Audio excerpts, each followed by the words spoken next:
Let's now head to the United Kingdom. Pressure is increasing on Prince Andrew to respond to sexual abuse allegations filed in a civil case in the USA.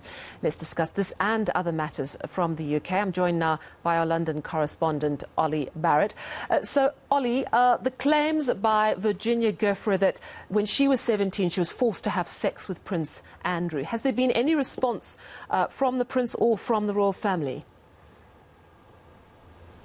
No, it's been a very strict no comment from Prince Andrew's spokesperson so far. The Buckingham Palace, the royal household itself, not saying anything at all. One thing that we do know is that right now at Balmoral in Scotland, where the Queen more often than not summers, there is something of a family meeting going on. Prince Andrew is there with the Queen. We understand that Princess Eugenie is as well. Now, it may be nothing more than a family summer get-together, but you would expect that these issues are being discussed.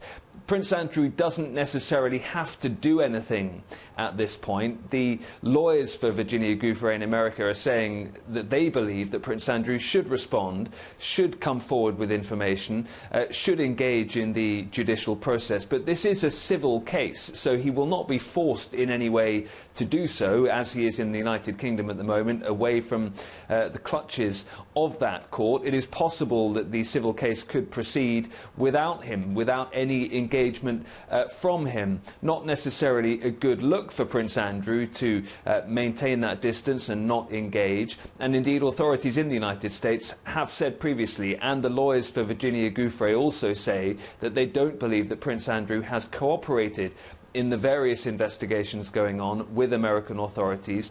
Prince Andrew's team deny that. He says that his lawyers have been cooperating, but something of a standoff at the moment. And as I say, we will be watching Balmoral very closely to see if the meetings there between family members do lead to any change or even any fresh statement.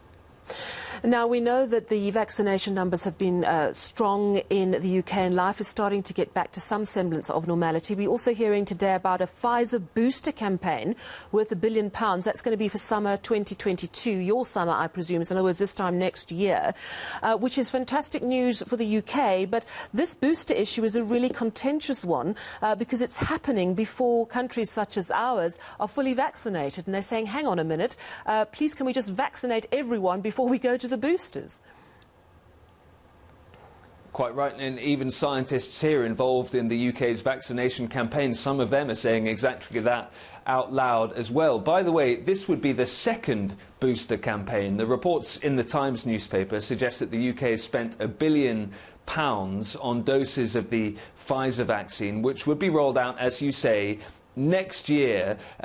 We already know that there's going to be a booster campaign here in Britain starting, we expect, this September, to give a third dose to potentially older and more vulnerable people who might be at risk of coronavirus, even having been double vaccinated. And it is deeply controversial, the idea that the UK might engage in a booster campaign from this September, then another one next year, before many other countries around the world are anywhere near fully vaccinated populations. At the moment, here in the UK, over 75% of the adult population has had both doses of a vaccine. The UK government would say, look, we are also donating hundreds of thousands of doses to countries around the world that need them. It would also say that it was the UK government that enabled the Oxford AstraZeneca jab to be rolled out at cost, and billions of doses of that vaccine are or will be rolled out in the coming months around the world. But you're quite right to say it's a very controversial idea that the UK might be onto its second booster campaign